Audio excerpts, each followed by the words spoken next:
Brasso said Tetemmofra online TV kasebo kroje no ewie me de bremo ensem no de edimu akotibi ene se omampanin John Dramani Mahama ejane na so no waboga na adwumayefo nyina baso se oye de obetimi bia ma oman no etumpon Urasam George ono ye so afo hwe nkitahudie so nso ate ho akire Ghana fo se ekwa bia so mabunu ba sempem wo ha wo ba ete wam wanyanim de wo abefo kwaya ye fa so edi dwuma ene mu sanso so ena ye aban atemu afo pani ebise onko ebise ontena ho no ehun ntinwahye na gina so ma MPP fo boaboa won ho a wo se obeye wo ye kire ye beti sa nsemi nyina enso emu afi yeni ebe kire teacher fo nso aso ye ebinom kire a na ye fa won no ye ntua wo ka ama wo ma pa lai papa na lai no ma pa ne de o ma ne beti akire mama won so watibie ensem wei ene de keke ka ho ena masi wiabre ehun konwa me de ebrewo na nya daje ne tie edi kan no so wo fie so wa amanone a me ka wo se Tetemmofra online TV na enam de video ahodo ni nyina so me ka se ya unya ho na utie bi hwe a eye si wa nya ho nso ma na ha wo kra wo de bra wa ye free bia no ko na wo bo a ana se official ajako ebe yi ni nyina ba mo nya daje no wo hwie bi na wo num bi fa ye bi bia fi se ho ena obete ensempa midindi no na opoku ajeman ansana no me kai wo se kasiebo no eyade a odifo Samuel Prayer and Counseling Center ena aso emu ayede bro na ye kan odifo Samuel Prayer and Counseling Center na eye bia ba akopɛ a edemu son kokora oho ahodo bia nipa no edu nya no wo de koda no a wo tene tedema eni tibie ebia na yakwantu mu nsem ade awreho kra so ye be ma na fe obedu nkra wo fura rupre no yesi na kodwo so adwo picture na boso yi uyem do pram nyame amoa besan uye hwiye nyiye odifo wo de koda no ensi sada enti akwantu mu nsem bia ya fa koda no wai no akwasomdwem adwuma mu nsem ana adwuma no se de atie bia ha bi ewo mu bia obu okra wodi ntia pempem saa wonya bi nye eno so nye oso ye adwuma na wudidi se de tro semakan edi afa koda no afi mo 2 months no so mo de no so hia papa utanye obi bi oba fore fom ho ejudi ka ko di for Samuel Prayer and Counseling Center wa no kire ho akwan e basa e beboa ama wako anim kama no wotimi atu no wanya bi nso adi obo nso ana court asem bi do anim utanye ya udu ha bi so asem no adanse mum ye bebu agu so wo de koda odifo a obeche uduru ho a nsem no twamfo ni chelsea na kasa obense pa na asem ne twaboko e de amount promise and feel ya de ai di ni penya wa brabo papa ko na china waba mesro fakoda odifo no hwema wai afi bia na promotion adwuma mu obese okwo anim onko ayi twafa ho saa odwene ho a wonte ase onya ebone nzo ne fidie fire fakoda odifo saa zonzo na ware mu nsem aware no bo okro nya bi kura no aware onko a mema ko banyina wo de opa ne so mo edu afurisane eno de nya otena fa akon fakoda odifo na wonso waware no ubenya bi aware ama na gina nso so ibo nso ana gold ona nanom de ahye baabi onko a wutwam ko ba mo praso ne ade zo hunu da enso de koda odifo Samuel ha oba o kire wa be nso de kopa ne fie ho nyame asesa ho umbe we na apede serewa monfa mani nche kumase ha ejaba family house wo ahembobo ano menhia asem na meken traffic light na se ho ape monfre 0245 479724 0245 479724 and 05061570220 make us say and TV na say nti ya hwe na chocho ni nyina na odifo monkomo na emwa omampani John Dramani Mahama tu Ghana adwumayefofo se de wo ye bia no won fansie enye ma enwie oman ni ye wo kira na wonsom wo de nipa na eye ekobasa wo ye adwuma na wo de nkokwasa wo de ka ho ne mo oman ni ye nti wo so ye wo de wo fam de bia na boa ochira na Ghana dwumayefo de abasobode na sefata de ma won kankan bra oba ne mpire no so yi obia yi ne yam ye de obeyi bia timi no e de ata na chi sebe ono so na mamuyo ne na henie no ebetimi akoyie enra se de namu nim no na ye dwumayefo nyina fo fida enti nkran woni nipa dodo hia ye no e na obaba so no ode saa efutuo no eto aso mumienti o mampani. Let me say this clearly to all Ghanaian workers. Whether you are a teacher in the classroom, whether you are a nurse in a rural chief's compound, whether you are a porter in the market, whether you are a miner deep in the bowels of the earth, whether you are a security guard on night shift, a digital innovator writing code from your laptop, I want to tell all Ghanaian workers that you matter. Your contribution matters, and your dreams matter to us. And under my government, we will make sure that those dreams are realized. Let us leave this May Day not only with hope in our work, but with purpose in our hearts.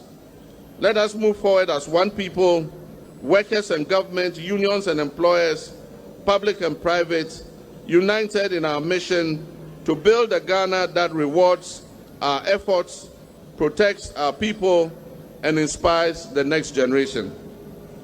The work ahead is great, but so is the strength of the Ghanaian worker.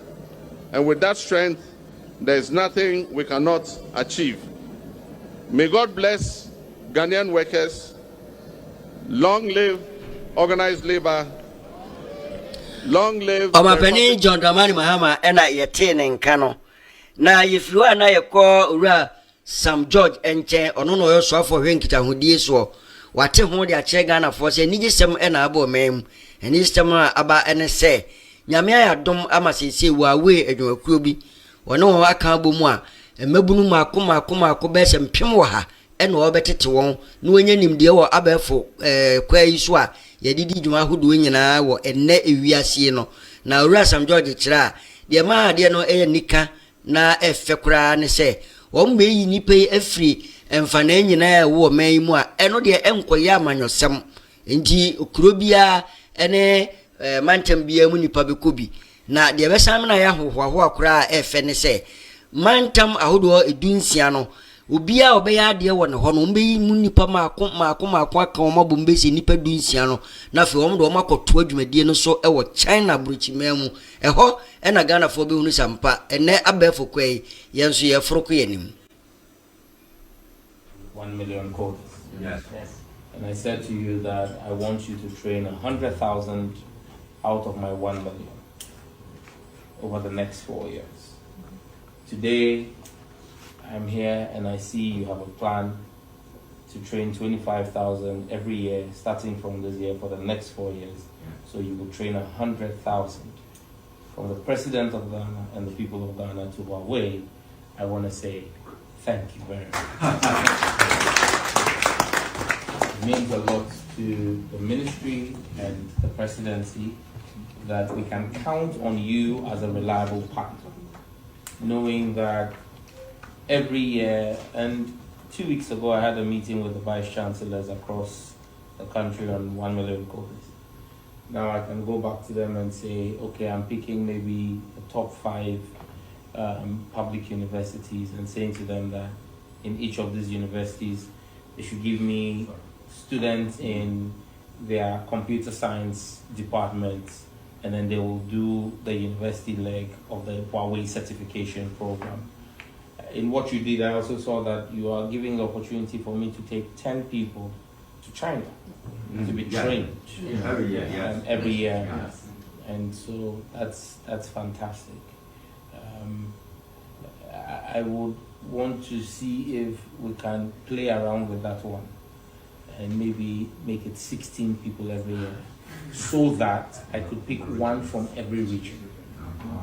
You understand? I have 16 regions now in the country, so that every region, I can say, every region, give me one person to go, so that when the president goes round the country at the end of the 4 years, when he's saying bye-bye to Ghana, in every region there will be 4 people who would have gone and learned a critical skill from China, from Huawei, who would have started some kind of work in every region.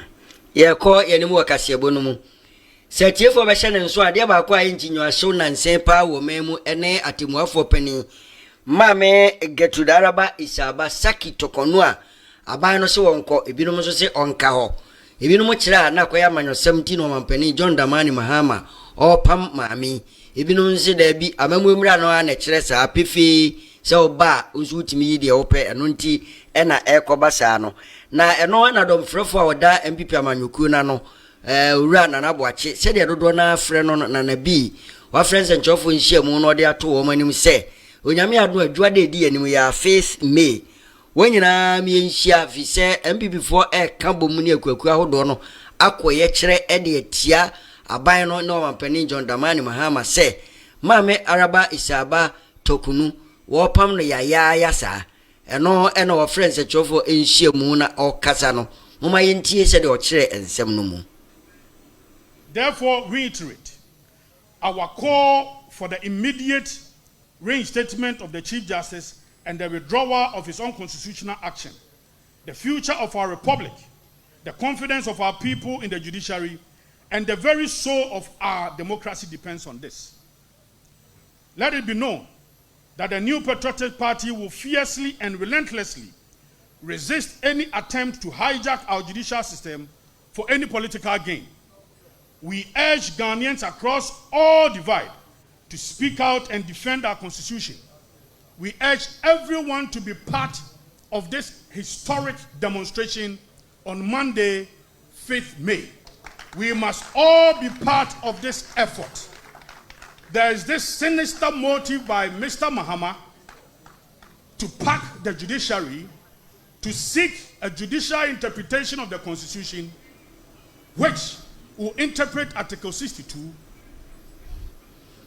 so that he Ebrakron man na bi kasano na lawyer Frank Davis ono nso ohobi no no kra de o kire nsem num se eyebo apaye kwan so mampani John Damani Mahama wa hye da hyehye se wode Ghana atemu adwuma no anim betwitwiri fom every say omu Ghana for. Suffice it to say that there has been a systemic and determined attempt to assault the independence and integrity of the judiciary, the last bastion of our democracy.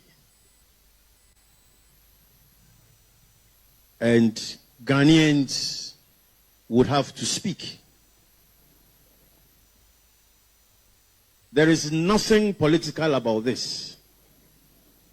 Nothing. Those who are going around full of insults, gratuitous calumny, vituperative aspersions, abusive language, leave them. That is not the work of educated people. Ladies and gentlemen, we are at a crossroads. There is a siege on the judiciary, the third arm of government.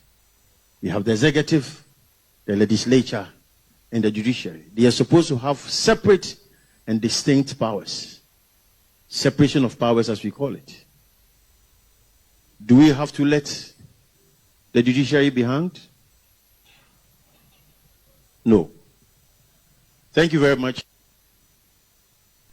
Suffice it to say that there has been a systemic Ashe apedie so edin bi eba wa chirimu ana ebeboa Ghana ha de ba ko hadwene pa ne se obi anya sika abie adwuma no kura se be ye obenya adwuma yefo obu onso ano no oyi adwuma ani se be ye kura wone ne adwuma wura no ntem enema mu beda ho ena dodo na nso kura tie kira wo pa adwuma ni bia ye na nso ehene ena mekopa adwuma ya na we no nyina ye wo hawo enu nti ena so ehwe apedie so ede saa nhyeyi eba wocha na we ni de be memu ada ho ema obi a ubi adwuma wo pe nipa wo ko online no a ubetinye nya nipa ni bi kama wo a wo pe adwuma nso ubenya bi saa na so ha obi mpo badwuma yefo no ene wo mpanimfo nso ntemo a saa kwa na so befa na wasiesie ni nyina ebema Ghana adwuma ye nso ebetimi atumpon mama yentie Dr. Lillian Amankwa oda no ene se de osi kire ensem no mu efa to join you today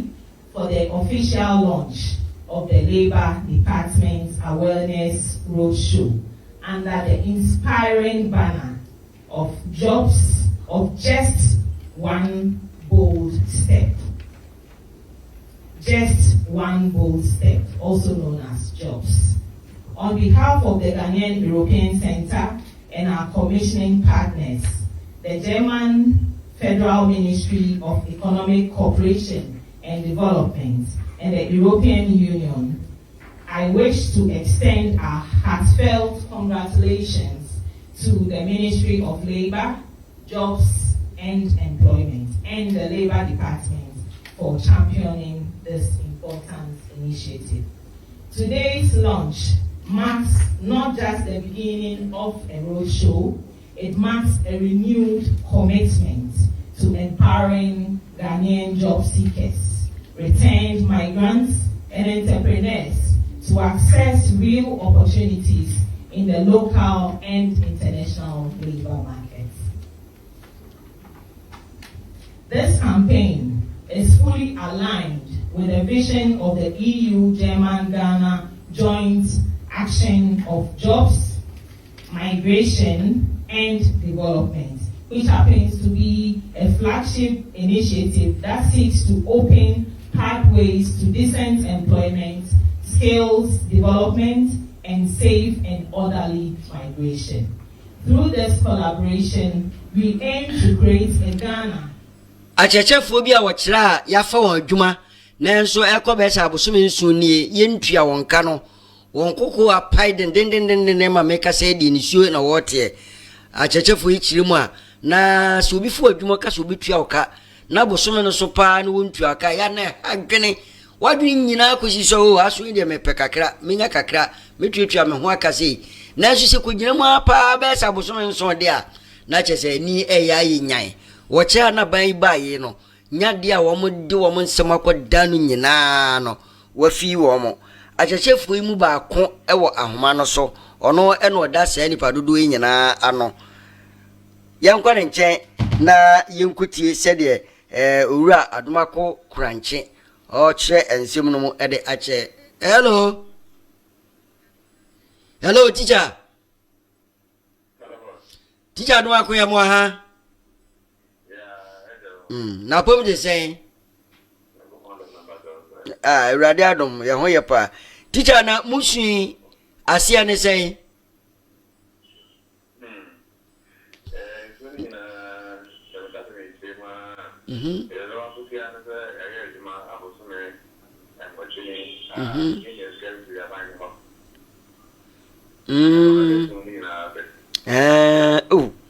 na sene anu kra na eboa o nji ada be so no mo bagi ne bumbum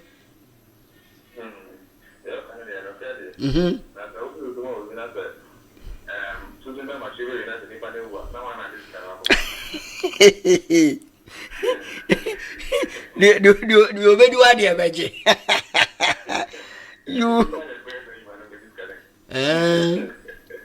teacher na mo bo modin na nsem mo de akoda aso ehwa pa die so ene aban no wadaroma mo de akọ aban ho akosu se yentua moka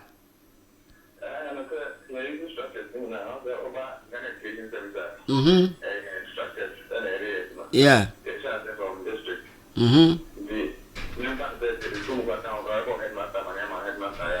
okay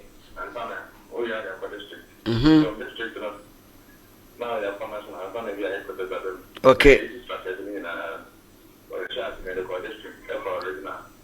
arriving in Washington Regional Minister, Maniago, I come from Nkabimoy. From there, no, yeah, they've headquarters, and more, and so even just recently, I think last Monday, no, 9 years, Papa Bia and I think I'm why free headquarters, no, Monday, Yan and Chester or Mampania Bakuma said, lunch program, no, I can send it about in Holland now. yeah, sure, some opinion and enter your presidency on Sir. You both know, Mama. I'm an aware, creating awareness. Creating awareness for Mama. Say, in a situation, Elko. Last Monday in the car, your co-parent assembly or Honum. Creating awareness that the president gave that is a situation. How are you coming? Okay. Edi mokwa imunya kwan edemon nsem to mampani na anim. No, the presidential security they are not ordering and besides the recognized group because we require register our bank in the Cobalt.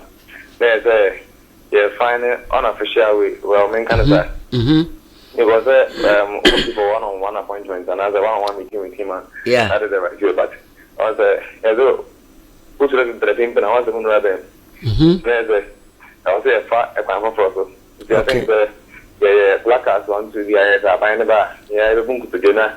Yeah, really, ama okay. Sir. I kind. So I will say this is our problem. And I said there's a fight that we are going through. Na muti me yana sir. Oh, and yeah, it's me and sir. So I said in the car on security service, not the presidential security that American. It is the president of the national security for surveying everything. So before the program, I got a chance here. They got to know that this is what we are going to do. Another, if you say any plan, so they intervened. I think the placards and people to quick for no. It is okay. Okay. Among Emma and Chance, I'm inside on the program making doing to me on one Kasa and Kasa. I think the name and funny big Kasa and Sana program not as started. And see. What I was inside the night, friends, I'm almost one thing, to come on a presidential convoy in Ebano. And a boom to get all kind of. Okay. It's to slap and say, on the often to monkey by. Now, I said, the okay, dear, oh, bang, Monsieur na the Odano was Santimantemu, and a moment how doing it, and a woman in any dear Cosso. Obakumafia and my district, Obian in the Coast, original Obian in the Coast, and I've been headquarters in Obian in the Coast, and a situation as a Nanya Ashanti region, but yes, Ashanti region, and if I affected in your dosa. Okay. Na Senka Mokobo regional minister Manian saying, na President Ebedi, na me you mean say Bikra, Kobeka say, oh, Mranti, and Mabeka Masam Nachaminti, Munyabo Tena, Monsaimra, Mati Bibisa. Oh, regional minister, okay, quite a but in why by the young delivery, my friend, the regional director. In charge of education, by friends, Ashanti regional mother, we should deal directly with the regional director of education. So, he went there, but, well, now, say regional director, na Mwaka, Monte, in this regional minister, near Bishacher, why in papa no. We so crowded in Yamiado, my brand here, come. Minim so what ya sama se na mo de de anamo kwa na mo ye ya mranti se mrantu asem ho ndira na obi ado ka komunu de no ko ma metrizo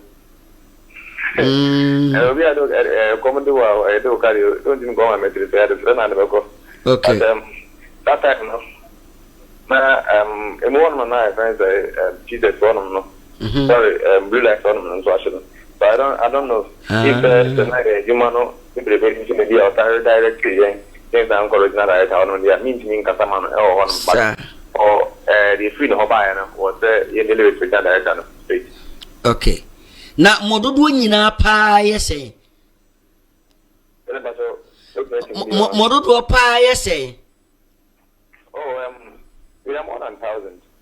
Yeah, affected we are more than 1,000. Our country region is more or less like almost 700.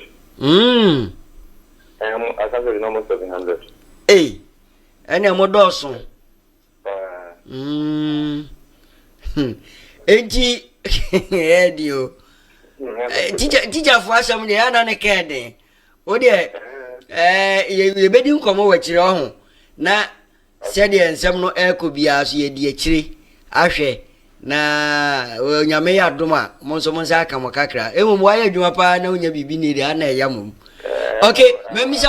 One more few Monjamo at say, we are doing some so Tiamaka, also ya the need Tiamaka in Tiamaka. No, light burn, is different. Obviously, because they were done in sister. And I am broken now because they are not because Obi I'm going to Marquine, Yamaquine was also a craft house. That's put on them. Never dear, or Sky Woody and Otono. Obefia, a car or deal with you. Don't you mean here? Now, as I said, a glass on other took Luna and now Bushino, as I saw because of the country. Oh, and as I'm going a movie crowd. Think of the other because not a movie will be a more nipa or more service or more actual monk because of how much anyway. Hey, sir. Yeah, we're not here that. You have them. We're not here that. Now, I could have a way here, Scabby. I didn't know to come my Anna. When I'm going to my engineers, I will need so I can't get it. Oh, I don't know, Catamina come. Nothing good. Because I want to know of Mumman and Memma. Man put a time and come from me, but the money. Oh, can you get the idea of Martin and what's oh. And yet, Munyabotro, Yin Adam by Bobby Techina, yes, a piano. We yes, over Bompire, Hiribaba, with ye, I am by body a piano, my ha. You see, Cassam. Sir. Oh, and of course, I'm not quite ready. I teach you more right now. Yeah, sure. If you had a call, I think that you got a positive feedback into your Bonham Empire. Okay. I will tell you, and I will but you for a year or more. Nemum, Abanu Tiamusufrana, Uchama Council among Fre. My baby, I can hear and Casa by a Tuamaka. Yes, about teacher for more Pasadiano. A banner magician, but to my free teacher Nibia Crow on Pessoa Casa. And of course, I don't know what the idea to organize the press conference. Sir, Oma, get the 2 many my bra, nay, you soon. And I answer and answer the rest of the nominal group. I mind me and is a more education here. Sir, I don't want to that's it. You. Urad Marco Crunchy, and or Casadema at a chef for Yintia or Mokay. Or no, and yet tending care, Basadiana, whom dear. I say you could be a Cassiabono. Around somewhere, SC, Ewa Crubia, a war in Sawam Adwajiri, and say, Sir Crono, a idea Anya and Wumutu. Na Anyano, I say, hope for a quafono near me na Ubu anu dua bofre ebinu dua buru entosi no ne ade no anom de bo mo bra nanso na mo anwea no adwuma ni nti se adwuma efue no ekofa langasefo ebegirigina ho bra mu tu anwea no enti se ade afidie ni abesi wafue na no a eno an se yo ye pia tokro eno ena akuafo yi akira na ha wo mo pa ejina asokra ma ukonsa wo mo ado agiri a na nanom te eye wo madwene se o mo bebam se be ya ensem no ni nyina ebetwa boko ebra nananom ba mu ewo asia wo ho no a ewo nsawam ado agiri epuema ntem no dukure ni nananom anim nyade a asem no etwaye nipa ni bidie tutu asem ne ade brekuafo yi kasa no na cheso mo tu ogu om so a ejina so ama nipa be se enum die wo mu nyina kra na wato nananom ewo nse do moma yenkuti ebra na okuani baako o cheche nsemi bre ne no bo komoro esiaw kro na esiaw no ye nana ono beto esiaw asase yatena so ya over 150 years plus ye wo ho a asebia ma ye te wo peacefully twi si ho ne ye adwuma ho ne ye bibia farmers nkoa na wo ho wo tu anwea yes farmers be farmer 2020 na we really best district farmer Kufado buy no also oye planting for food ye ho ne ye adwuma wo Mahama Siaba also another program for farming and I pay sorry so be a didi now so question na wan say ye ne menyi nara nipa he and I was around pa what dwene o te so ko plastic down when na so nipa kakra bi but aduane di obi didi wan say ye nyama ye pineapple ye popo ye sugar cane plantain a bro ya say ni nara the national security tag and na hame say wo boys wo mo ba ho Our kasa one for national security. Yet Michi wam krana ya release wam. National security no mean believe say ya my boys say women so they have the authority to have guns in the bushes. Women say a man for Myanmar. Women may intimidate a man for. You know paying for no. Women being the IGP, being operational director from the government, will never allow such a person along your say or destroy the whole places. I don't believe it. This is almost sorry, because we are also contributors for the nation. They abuse the whole system. If it is true, then they are abusing the whole system, and so they will restructure the whole game. Restructure, because we cannot use such people to lead our national security. And it's a use society na it is too much. And you happy. Maybe I better not to know about we. Maybe I better not to know about we. So the people are in danger. Everybody is in danger. How should we live in this country like that? So everybody have to carry his weapon and then protect himself. Yes, so unlawful. Now other agencies, government agencies are ya frewonga yenim say omubeba yen aid, especially environmental. Nkrofo we need sun. Natural resource minister. Ya free ompenimfo aye expect say, including the police, say they will come to our aid. I don't know why. Womumba. Nye maybe say yempo say, ampase mo na mudi asasi ama won say, won yesa edwuma yi a won tua kai. Wan see the crown be busia nchen wo. Busia nim nya wo ye no. Ye din over the years it has been farming and nothing but farming. Until you call someone ye the asemu kwa na won ato yen atwene. Ya kwa headquarters. Ya kwa baby ya wo say ye ko bia. Yes still ne ekoso a na ekoso. Ya papa Mahama ye yankukon ketinkiti o.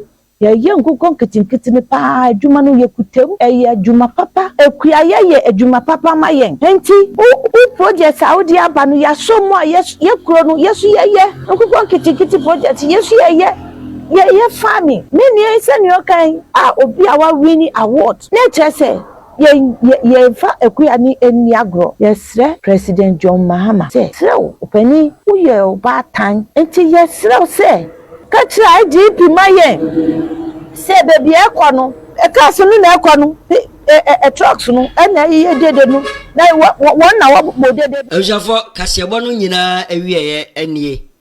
Nemum se wuhia odi for Samuel prayer and counseling center no ya na wada na sia mame se wasum mu a me de kasebo ebremo awiabre bia seye maka cho dada se akwantu mu nsem afakoda no edwuma mu de fakoda no aware mu nsem fakoda no ebi esika kokko bi na hyemu fie ohia dokro mo pese mu hunu na efie no so animunyam ba mu a sika na ya de nyina yi se de trosem kan no fakoda no na ebeba ne saa bia na abama ne ebi nso de wanim ni nyina obehwem ahensam se wo pade adie se nso wote so no obi pe waturi ya edu mo ayamfum so obi na ye de agina so atu o mesrewa na wie ya na odi for Samuel prayer and counseling center okwa obehwe ama sa wo hawanka bi di wanim ni nyina afiri ho afi hunhum aware ai minimba ku bia woni o so wada ha no obi piano froko me na mekunu no froko no abeda wo montam uchi anyiye obi obehye obi no obewa wo oni na musa so yo ba na be ma timisrewa mana emoto na kodi fo ho na omwa sema ka cho dada se o ejaba family house ayen bobo ano traffic light na se ho a ye manhia edu kwa odi fo behwe no yi ha nyina firi ho ama wanye wasomdwe o hwe fie ni amanone a hye no ma no nso ma men sensi so mfama na aboawo 050615702 050615702 and afi 0245479724 0245479724 we dey ofra odi for Samuel no na befa no wayiwa no na wachrew na enema o hwe ni mu ni nyina adadin di amabrabo abrabo mu kukura hwe ase ya che bibia medinde no na opoku agema menam de kase ebo ibrem nyame adoma Ebre biya kasebo no eba no. Dumienu edikosi donko. Obetemenka. Yakramo.